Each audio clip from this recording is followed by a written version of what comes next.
वद्दुहा का चेहरा है, त्वाहा का सेहरा है।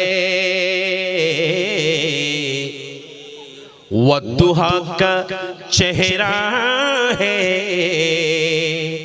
त्वाहा का सेहरा है। वद्दुहा का चेहरा है, त्वाहा का सेहरा है। उनकी मुस्कुराने से ज़माना जगमगाया है। उनकी मुस्कुराने से ज़माना जगमगाया है। दो जहां के वाली का दो जहां पे छाया है।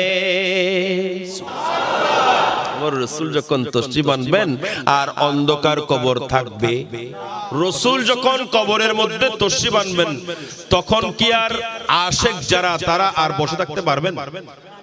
সেজন্য ইমাম শের বাংলা বলেন, আমার কবর এমন ভাবে খনন করবা যেন আমি দাঁড়িয়ে আমার রসুলকে সালাম দিতে পারি।